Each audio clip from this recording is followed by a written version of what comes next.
గణేశాయ నమః. శ్రీ గురుభ్యో నమః. శ్రీ సరస్వత్యై నమః. రాష్ట్రీయ స్వయం సేవక్ సంఘ నిర్మాత పరమ పూజనీయ డాక్టర్ కేశవ్ బలీరామ్ హెడ్గేవార్ జీవనగాథ పెను తుఫాన్లో దీపస్తంభం 18వ భాగంనకు సర్వులకు సాదర స్వాగతం. సంఘ బ్యాండ్ ఆకర్షణ అందరిలో కలిగింది. దాన్ని మ్రోగించడం, నడవడంలో ఒక క్రమ పద్ధతి, దానివల్ల కలిగే దర్జా, వీటిని చూసి అనేకుల మనస్సుల్లో తమ ఇంటి శుభకార్యాల్లో ఈ బ్యాండ్ మ్రోగించాలనే కోరిక కలిగింది. నాగ్పూర్లోని ఒక ప్రతిష్ఠిత వ్యక్తి ఒకరోజు డాక్టర్జీ దగ్గరకు వచ్చారు. డాక్టర్జీ, మీతో ఒక పని ఉంది, చెప్పండి. సంకోచం ఎందుకు? మా అబ్బాయి వామన్ ఈ సంవత్సరం మంచి మార్కులతో BA పరీక్ష పాస్ అయినాడు. భలే, మిఠాయి ఎక్కడ? ఏమండి, మిఠాయి ఏమిటి, లడ్డూ ఇస్తాను. వివాహం ఏదైనా చేస్తున్నారా? అవును. పెండ్లి కూతురు ఎక్కడి నుండి? ఈ ఊరి నుండే. మంచి కుటుంబంలోని అమ్మాయి, సిరి సంపదలు కలిగిన ఇంటి ఏకైక కూతురు. మరి లడ్డూలు ఎప్పుడు? ఈనాటికి 8 రోజుల తర్వాత. దానికోసమే మీ దగ్గరకు వచ్చాను. చెప్పండి. మీ బ్యాండ్ను మా ఇంటి వివాహానికి పంపండి. నేను చూశాను, నాకు బాగా నచ్చింది. ఆ క్షణంలోనే నిర్ణయించుకున్నాను ఈ వివాహానికి డాక్టర్జీ బ్యాండ్ తేవాలని. ఒక్క క్షణం సేపు డాక్టర్జీ ఆగారు. ఆ గృహస్థు చెబుతూ పోతున్నారు. డబ్బు విషయంలో మీరు ఆలోచించబోకండి. మీరు అడిగినంత డబ్బు ఇస్తాను. మీరు ఇలాంటి సందిగ్ధంలో నన్ను పడవేయవద్దు అన్నారు డాక్టర్జీ. దీనిలో సందిగ్ధమేముంది? బ్యాండ్ వాయించండి, డబ్బులు తీసుకోండి. నేననేది అది కాదు. ఇది దేశభక్తుల బ్యాండ్. మీ పిల్లవాడు ఇంగ్లాండ్ నుండి ఒక డిగ్రీ సంపాదించి మన ఈ దరిద్ర భారతదేశానికి సేవ చేయడానికి కచుడులాగా తిరిగి వస్తే నేను స్వయంగా స్టేషన్కి వచ్చి బ్యాండ్తో స్వాగతం చెప్పి ఇంటి దాకా తీసుకొస్తాను. దాని కొరకు ఒక్క పైసా కూడా తీసుకోను. కానీ వివాహం లాంటి కార్యక్రమం కోసం నన్ను మొహమాటం పెట్టవద్దు. ఒక్కసారి మీ ఇంటి ముందర వాయిస్తే నాగ్పూర్లోని అందరిళ్ళ నుండి బ్యాండ్ కోసం పిలుపు వస్తుంది.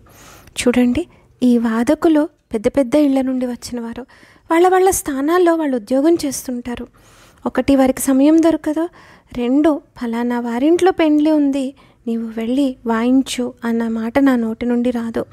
దీన్ని మీరు ఎలాగైనా అర్థం చేసుకోండి. ఆ గృహస్థుడు నిరాశతో తిరిగి వెళ్ళాడు. 1930 మార్చిలో గాంధీజీ ఉప్పు సత్యాగ్రహం చేయడానికి సబర్మతి ఆశ్రమం నుంచి బయలుదేరారు.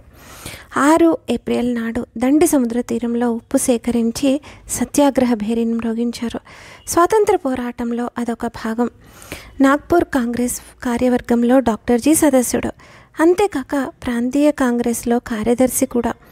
గాంధీజీని వారు తమ నాయకునిగా భావించేవారు. కొన్ని ముఖ్యమైన విషయాల్లో గాంధీజీతో విభేదించేవారు. కానీ గాంధీ గారు పయనిస్తున్న మార్గం స్వాతంత్రం వైపు తీసుకువెళ్తుందని భావించేవారు. సముద్రపు ఒడ్డు నుంచి నీరు తీసుకొచ్చి దాని ద్వారా ఉప్పు తయారు చేయడం వంటిది అశక్యమైంది కాదు. కానీ డాక్టర్జీకి ఇది మొండితనంగా అనిపించింది. అయినా స్వయం సేవకులు ఈ ఆందోళనలో వ్యక్తిగతంగా పాల్గొనవచ్చు, కానీ సంఘ పేరుతో కాదు అని డాక్టర్జీ నిర్ణయం. వారన్ని చోట్లకు ఈ విధంగా సూచనాపత్రం పంపారు. ప్రస్తుతానికి ఈ ఉద్యమంలో సంఘం సంస్థాగతంగా పాల్గొనకూడదని నిర్ణయించడమైంది. కానీ వ్యక్తిగతంగా పాల్గొనదలిచిన స్వయం సేవకులు సంఘ చాలక్ అనుమతి తీసుకొని పాల్గొనవచ్చు. దీనిలో పాల్గొనడం ద్వారా సంఘ కార్యాన్ని విస్తరించడానికి ఇది ఒక అవకాశంగా తీసుకోవాలి అన్నారు. ఆ సంవత్సరం అధికారిక శిక్షా వర్క్ అయిన తర్వాత కొంతమంది స్వయం సేవకులు డాక్టర్జీ దగ్గరకు వచ్చి సత్యాగ్రహంలో పాల్గొనడానికి అనుమతి అడిగారు. డాక్టర్జీ అడుగుతుండేవారు, నీకు ఎన్ని రోజులు శిక్ష పడుతుందని అనుకుంటున్నావు? 6 నెలలు. 2 సంవత్సరాలు పడితే అప్పుడు అనుభవిస్తాం. ఏం ఫిర్యాదు చేయం. మరి 2 సంవత్సరాలు సంఘకార్యం విస్తరించడానికి బయటకు పోకూడదా? ఎవరైతే అర్థం చేసుకున్నారో వారు డాక్టర్జీ సలహా ప్రకారం వ్యవహరించారు. కొంతమందికి సత్యాగ్రహం చేయడానికి అనుమతించారు. అప్పాజీ జోషి డాక్టర్జీకి ఒక ఉత్తరం రాశారు. డాక్టర్జీ, మనం ఇప్పుడు వెనుక ఉంటే సరిపోదు. నాకు కూడా సత్యాగ్రహంలో పాల్గొనాలని అనిపిస్తుంది, ఏం చేయమంటారు? దానికి సమాధానంగా, మీరు ఒక్కరే ఎందుకు, మీతో పాటు నేను కూడా వస్తాను, ఇద్దరం కలిసి సత్యాగ్రహం చేద్దాం అని వ్రాసారు డాక్టర్జీ. బాపూజీ అనే సత్యాగ్రహానికి ఇంకొక మార్గం ఆలోచించారు. ఆయన అన్నారు, వన సంరక్షణ మరియు పెంపకం సర్కారు వారి ఖజానా నింపడానికి కాదు, ముందు వ్యవసాయదారుల వర్గం గురించి ఆలోచించాలి. వారికి కావలసిన గడ్డి, వంట చెరకు వగైరాలు తీసుకున్న తర్వాత మిగిలిన దాన్ని సర్కారు తీసుకోవాలి. ఇది సర్కారు ఒప్పుకోకపోతే మనం అటవీ సత్యాగ్రహం చేద్దాం. లోకనాయక అన్నే గారి ఈ కరపత్రం బయటికి వచ్చిన తర్వాత డాక్టర్జీ అప్పాజీ ఈ సత్యాగ్రహంలో పాల్గొనడానికి నిశ్చయించారు. డాక్టర్జీ అప్పాజీతో అన్నారు, ఉప్పు సత్యాగ్రహం బదులు అకోలా, అమరావతి, యువత్మాల్లో ఈ అటవీ సత్యాగ్రహం చేయవచ్చు. డాక్టర్జీ తను అనుపస్థితిలో సర్ సంఘచాలక్గా డాక్టర్ పరాంజపే పనిచేయాలని నిశ్చయించారు. 12 జూలై 1930 నాడు నాగ్పూర్లో గురుదక్షిణ కార్యక్రమం జరిగింది. ఆ రోజు డాక్టర్జీ పై నిర్ణయాన్ని ప్రకటించారు. దీని వెనుక ఉద్దేశాన్ని స్పష్టం చేస్తూ, మేము సత్యాగ్రహంలో వ్యక్తిగత హోదాలో పాల్గొంటున్నామని, దీనికి సంఘంతో ఎలాంటి సంబంధం లేదని అర్థం చేసుకోవాలి. అందువల్ల డాక్టర్ పరాంజపే గారిని సర్ సంఘచాలక్ బాధ్యతను స్వీకరించవలసిందిగా కోరాం. దానికి వారు అంగీకరించారు. కాబట్టి ఇక ముందు నేను ఒక స్వయం సేవకుడిని మాత్రమే అని మీరు భావించాలి. కేవలం జైల్లో 6 మాసాలు ఉండడం దేశభక్తి అంటే నేను ఒప్పుకోను. మన సంపూర్ణ జీవితాన్ని సంఘ కార్యం కోసం సమర్పించడమే నిజమైన దేశభక్తి. కేవలం అంటే నేను, అప్పాజీ కాంగ్రెస్ కార్యకర్తలం కాబట్టి సత్యాగ్రహంలో పాల్గొంటున్నాం. దేశానికి స్వాతంత్రం కారాగృహంలో 6 నెలలు లేక 1 ఏడాది కూర్చుంటే వస్తుంది అని కాదు అన్నారు డాక్టర్జీ. డాక్టర్జీ ఉపన్యాసం అయిన తర్వాత శాఖ సమాప్తమైంది. స్వయం సేవకులు ఆయన్ని చుట్టుముట్టారు. డాక్టర్జీ మాటికి అన్నారు, అర్థం చేసుకోండి, ఈ ఉద్యమం స్వాతంత్ర సమరంలో ఆఖరిది కాదు, అసలు అలా అనుకోకండి. అయితే మీరెందుకు దీనిలో పాల్గొంటున్నారని మీరు అడగవచ్చు. స్వాతంత్ర సాధన దిశలో ఒక అడుగు ముందుకు పడుతుందని మేము ఈ మార్గంలో వెళ్తున్నాము. దారిలో వారికి అనేక మంది కలిసేవారు. వారి సత్కారాలు స్వీకరిస్తూ అటవీ సత్యాగ్రహం కొరకు పుసత్ చేరారు.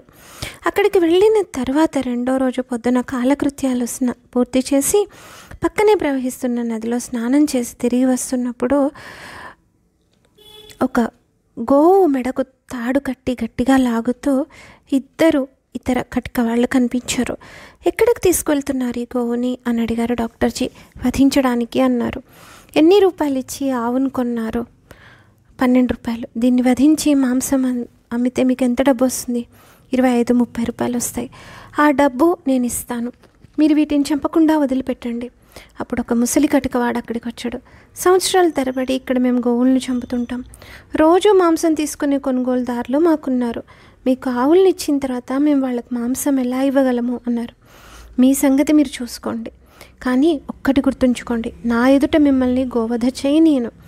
మేము చూస్తాం మీరు ఎలా చంపుతారు. డాక్టర్జీ ముందు కొరికి ఆవు మెడలో ఉన్న త్రాడును తన చేతిలోకి తీసుకున్నారు. డాక్టర్జీ లాంటి దృఢకాయుడు మీదకు వస్తుండడం చూసి ఆ కసాయి భయపడి వణికిపోయారు. ఒకతను పోలీసుల కోసం పరిగెత్తాడు. ఇంతలో 4 పెద్ద మనుషులం అనుకునేవారు పోగారు. వారిలో ఒకడు ముందుకు వచ్చి డాక్టర్జీతో అన్నారు, డాక్టర్జీ, మీరు సత్యాగ్రహం కోసం ఇక్కడికి వచ్చారు. ఈ చిన్న విషయాల గురించి ఎందుకు ఆలోచిస్తున్నారు? ఇది చిన్న విషయమా? గోహత్య మామూలు విషయమా? ఇక మీ అభిప్రాయంలో గొప్ప విషయం అంటే ఏమిటి? నేను గోరక్ష, అటవీ సత్యాగ్రహం ఒకటేనని భావిస్తాను. ఎందుకంటే హిందువుల మానబిందువిది. భగవాన్ శ్రీకృష్ణుడు దీన్ని బాగా ప్రేమించాడని, ఛత్రపతి శివాజీ మహారాజ్ గో బ్రాహ్మణ పరిపాలకుడు అనిపించుకోవడంలోనే ధన్యుడైనాడని భావించారు. దాని ప్రాణరక్షణ ఎక్కువ విలువైందని తలుస్తాను. నా ప్రాణమున్నంత వరకు గోవధ జరగనివ్వను, ఇది మాత్రం ఖచ్చితం అన్నారు. ఇంతలో చాలామంది గుమిగూడారు. 2 వర్గాలుగా చీలిపారు. మేము ఈ గోవుని చంపుతాం అన్నారు ఇతరులు. ముందు నా మీద మీ కత్తిని ప్రయోగించండి అన్నారు డాక్టర్జీ. ఇంతలో పోలీసులు అక్కడికి వచ్చారు. జరిగిందంతా విని వాళ్ళు అన్నారు, మీరు కనుక వినకపోతే 2 అరెస్ట్ చేస్తాం. ఎవరిని భయపెడుతున్నారు మీరు అన్నారు డాక్టర్జీ. మా ముందర ఆ ఆవును కొస్తామనే పట్టుదల ఎందుకు? మేము దానికి పూర్తి వెల ఇస్తామంటున్నాం, ఇవ్వడానికి సిద్ధంగా ఉన్నాం. ఒక్క విషయం అర్థం చేసుకోండి, నేను నా వెంట ఉన్నవారు స్వేచ్ఛగా ఉన్నంత వరకు ఈ గోవును చంపనివ్వం. డాక్టర్జీ వైపు బలం పెరుగుతోంది. చేతిలో లాఠీలు తీసుకుని యువకులు గుంపు కూడడం ప్రారంభించారు. ఇది చూసి కసాయి వాళ్ళు వెనక్కి తగ్గి, అయితే ఇవ్వండి 30 రూపాయలు అన్నారు. డాక్టర్జీ వెంటనే 30 రూపాయలు తీసి చేతిలో పెట్టారు. ఆవుని తన చేతిలోకి తీసుకున్నారు. ఆ ఆవును గోరక్షణ సంస్థకు స్వాధీనం చేశారు. అక్కడ చేరిన ప్రజలంతా డాక్టర్ హెడ్గే వారికి జయహో అంటూ నినాదాలు చేశారు. ఆ రోజు సాయంకాలం పండిత్ కానడే శాస్త్రి అధ్యక్షతన సత్యాగ్రహులందరినీ సత్కరించడానికి బ్రహ్మాండమైన సభ జరిగింది. డాక్టర్జీ ఉదయం చూపిన పరాక్రమం గురించి అందరికీ తెలియడంతో వారిని చూడ్డానికి నేల ఈనినట్టు జనం తరలి వచ్చారు. కానడే శాస్త్రి గారు డాక్టర్జీ దేశభక్తియుత వ్యక్తిత్వం గురించి, విప్లవ భావాల గురించి గొప్పగా మాట్లాడారు. దానికి జవాబిస్తూ డాక్టర్జీ అన్నారు, స్వాతంత్రం సంపాదించడానికి అవసరమైతే బ్రిటిష్ వాళ్ళ బూట్లు పాలిష్ చేయడం దగ్గర నుంచి వాళ్ళ బూట్లతో వాళ్ళ తలలు పగిలి రక్తం కారేలా కొట్టడం వరకు అన్ని మార్గాలు సరైనవని నాకు అనిపిస్తుంది. ఇందులో ఏ మార్గాన్ని కూడా నేను తిరస్కరించను. ఏదో ఒక విధంగా స్వరాజ్యాన్ని సంపాదించడమే నా ధ్యేయం అన్నారు. డాక్టర్జీ భావాలతో తాము ఏకీభవిస్తున్నట్టు శ్రోతలు తమ చప్పట్లతో జయజయధ్వానాలతో తమ అంగీకారాన్ని తెలిపారు.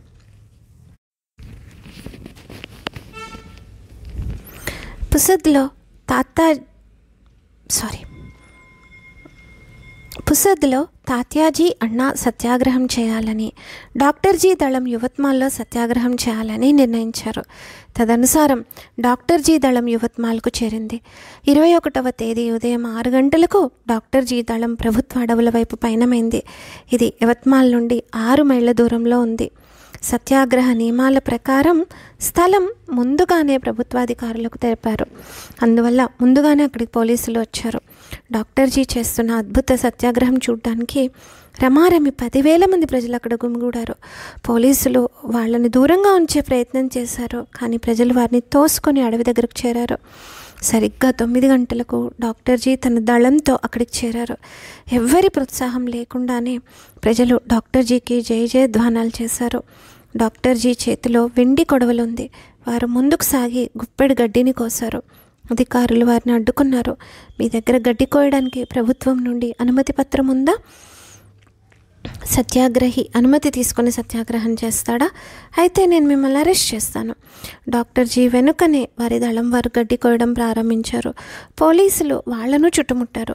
దీని అర్థం మా అందరినీ మీరు అరెస్ట్ చేసుకున్నారు అనుకోవచ్చా? అవును అన్నారు పోలీసులు. ప్రజల జయజయధ్వానాలు ఆకాశాన్ని అంటాయి. డాక్టర్జీ వాళ్ళందరినీ శాంతపరుస్తూ, మేం అరెస్ట్ అయినా ఈ ఆందోళన ఆగిపోదని నా దృఢ నమ్మకం అన్నారు. మరలా జయజయధ్వానాలతో డాక్టర్జీ చెప్పిన మాటకు ప్రజలు ఆమోదం తెలిపారు. వెంటనే పోలీసులు ఈ సత్యాగ్రహులను పట్టుకొని యవత్మాల్కి తీసుకొని వెళ్లారు. అక్కడ కారాగృహంలో ఉన్న కోర్టు సత్యాగ్రహులతో నిండిపోయింది. న్యాయాధీశులుగా ఉన్న శ్రీ భరూచా ఇలా అడిగారు, మీరు సర్కారు వారి అనుమతి లేకుండా గడ్డి కోస్తున్నారా? అవును అన్నారు డాక్టర్జీ. ఇది అపరాధమని మీకు తెలుసా? సర్కార్ దృష్టిలో ఇది అపరాధం కావచ్చు, కానీ మా దృష్టిలో ఇది భారతీయుల హక్కు. సరే, తెలిసి కూడా మీరు తప్పు చేశారు. అందువల్ల సెక్షన్ 117 క్రింద 6 మాసాల కఠిన కారాగారం, సెక్షన్ 379 కింద 3 నెలల శిక్ష మీకు విధిస్తున్నాను.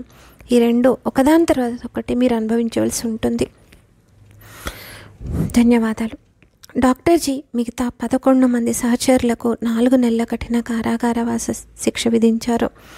యవత్మాల్లోని సివిల్ సర్జన్ సమ్మన్వార్ డాక్టర్జీ స్నేహితులు అకోలా కారాగృహానికి పంపటానికి పూర్వమే వారు సత్యాగ్రహులందరికీ లడ్డూలతో భోజనం పెట్టారు. సమ్మన్వార్జీ, మీరు శిక్ష అనుభవించడాన్ని ప్రారంభం భలే చేశారు అన్నారు డాక్టర్జీ. సెంట్రల్ జైల్ అకోలాలో ఉంది. అందరినీ అక్కడికి తీసుకొని వెళ్ళాలి. యవత్మాల్ నుండి మూర్తుజాపూర్ చిన్న రైల్వే లైన్లో ఉంది. గ్రామాలలో డాక్టర్జీ సత్యాగ్రహం చేశారని, వారికి శిక్ష పడిందని తెలిసింది. బండి ప్రతి స్టేషన్లోనూ ఆగుతుంది. స్టేషన్లో 50 నుండి 100 మంది డాక్టర్జీ దర్శనం చేసుకోవడానికి గుమిగూడేవారు. తమతో వాళ్ళు మిఠాయిలు, కమలాపలాల బుట్టలు తీసుకొని వచ్చేవారు. డాక్టర్జీ ప్రతి స్టేషన్లోనూ 5-10 నిమిషాలు మాట్లాడవలసి వచ్చేది. దారవా స్టేషన్లో అయితే ఏకంగా వేదిక తయారు చేశారు. డాక్టర్జీ ఆ వేదిక మీద 15 నిమిషాలు మాట్లాడవలసి వచ్చింది. ఈ సత్కార సంభారాలను చూసి ఈ సత్కార సంరంభాలను చూసి పోలీస్ అధికారులు ఇబ్బంది పడ్డారు. దారవహా నుండి బయలుదేరగానే తన క్రింద పనిచేసే వారికి ఆజ్ఞ ఇచ్చారు. రామ్సింగ్, చేతి బేడీలు తీసుకురా. చేతి బేడీలా? అవును. ఏం చేతి బేడీలు అంటే తెలియదా? ఎందుకు సార్? డిఎస్పీ దగ్గర నుంచి నాకు ఫోన్ వచ్చింది, దాన్ని పాలించడం అవసరం. డిఎస్పీ నుంచి ఇలాంటి ఆజ్ఞ వచ్చుంటే ఇప్పటిదాకా మమ్మల్ని స్వేచ్ఛగా ఉండనిచ్చేవారా అన్నారు డాక్టర్జీ. కానీ ఇప్పుడు అలాంటి ఆజ్ఞ వచ్చింది ఇక్కడ దారవహా స్టేషన్లో. అతను ఖచ్చితంగా అబద్ధం చెప్తున్నాడని డాక్టర్జీ అర్థం చేసుకున్నారు. అయినప్పటికీ అతనికి తెలియచెప్పే విధంగా ఇలా అన్నారు. చూడండి, మేము సత్యాగ్రహులం, పారిపోయే దొంగలం కాదు. అలా చూసుకుంటే ఇప్పటికే మీకు టోకరా ఇచ్చి పారిపోయేవాళ్ళం. అంతేకాదు, నేను జైలుకు వెళ్ళడం ఇది మొదటిసారి కాదు. డిఎస్పీ నాకు తెలిసినవాడు. అతను అలాంటి ఆజ్ఞ ఎప్పుడూ ఇవ్వడు. అయినా ఆ పోలీసు తన అధికార దర్పం చూపిస్తూ ఇలా అన్నాడు. రామ్సింగ్, వినలేదా? బేడీలు వేయి. అప్పుడు డాక్టర్జీకి కోపం వచ్చి, మీరు నా మాట తీరును అర్థం చేసుకోవడం లేదు. ఇందువల్ల మా చేతులకు బేడీలు వేయదలిస్తే మేము దానికి ప్రతిఘటించాల్సి వస్తుంది. అంటే మీరు బేడీలు వేయనివ్వరా అని బిగ్గరగా స్వరాన్ని పెంచాడు పోలీస్ అధికారి. డాక్టర్జీ స్వతసిద్ధ స్వభావం బయటికి వచ్చి అంతసేపు ఓర్పుగా మాట్లాడిన వారితో ఇలా అన్నారు. చూడు, నీ మాటలు చాలా విన్నాం. బేడీలు బయటికి తీసి చూడు. మమ్మల్ని ఏమనుకుంటున్నారు? పిచ్చి పిచ్చిగా ప్రవర్తించావంటే నిన్ను రైల్లో నుండి బయటకు విసిరేస్తాం. శిక్ష పెరుగుతుంది, అంతే, అంతకంటే ఏముంది? ఆయన ఉగ్రస్వరూపం చూసి అధికారి మెత్తబడ్డాడు. పోలీసులందరిలో కదలిక ప్రారంభమైంది. అప్పాజీ ముందుకు వచ్చి అన్నారు. ఏమండి, మీ పేరేమిటి? ఈ ప్రాంతానికి మీరు కొత్తగా వచ్చినట్టున్నారు. డిఎస్పీ నుండి ఫోన్ వచ్చిందనే మాట పూర్తిగా అబద్ధం. ఇది మీ మనస్సులో కల్పించిన కథ. డాక్టర్జీకి ప్రతి చోట జరిగే సత్కారం మీకు బాధ కలిగిస్తోంది. బేడీలు వేసే ప్రయత్నం చేస్తే డిఎస్పీ దగ్గర నుండి మీరు చివాట్లు తింటారు. వారు డాక్టర్జీకి బాగా తెలుసు. మేము సత్యాగ్రహులం, పారిపోయే వాళ్ళం కాదు. ఆ మాటలకి అధికారి ఇంకా మెత్తపడి, ఏమండి, నేను పేదవాణ్ణి. ప్రతి స్టేషన్లో దిగుతారు, ఉపన్యాసం ఇస్తారు. మీలో ఏ ఒక్కరు తప్పిపోయినా నన్ను ఊరి తీస్తారు. లేకపోతే మీలాంటి ప్రతిష్ఠిత వ్యక్తులకు బేడీలు వేస్తే నాకేదైనా బహుమతి వస్తుందా అని వాపోయాడు. దానికి జవాబుగా డాక్టర్జీ ఇలా అన్నారు. చూడండి, మేము పారిపోవాలనుకుంటే దారవహా కంటే ముందే పారిపోయేవాళ్ళం కదా. మీరు గాబరా పడకండి. మేము 12 మంది సత్యాగ్రహులం. మీ వెంటే జాగ్రత్తగా వస్తాం. ఆ తర్వాత డాక్టర్జీ కోపం కాస్త చల్లబడింది. వారు వెంటనే ఒక తమాషా చేశారు. మిఠాయిల బుట్ట తెరిచారు. అధికారితో సహా అందరికీ పోలీస్ బలవంత పెట్టి మరీ మిఠాయిలు తినిపించారు. ఈ విధంగా ఒక చిన్న ఘట్టం శాంతించింది. ముర్తుజాపూర్లోని ఈ బండిని మారి మరో బండిలో రాత్రి 12 గంటలకు అకోలా చేరారు. అక్కడ స్టేషన్ దగ్గర సిద్ధంగా ఉన్న పోలీస్ వాహనం ఈ 12 మంది సత్యాగ్రహులను తీసుకొని కారాగార గృహానికి బయలుదేరింది. వాహనంలో వందే మాతరం అనే నినాదాలతో, భారత మాతకు జయ జయధ్వానాల ఘోషతో వాతావరణం ఉత్సాహంగా ఉంది. రైల్వే స్టేషన్ నుండి జైలు దాకా వెళ్ళే దారులన్నిటిలోని ప్రజలంతా దీని గురించి చెప్పుకున్నారు. ఆ తర్వాత ఏం జరిగింది? 19వ భాగంలో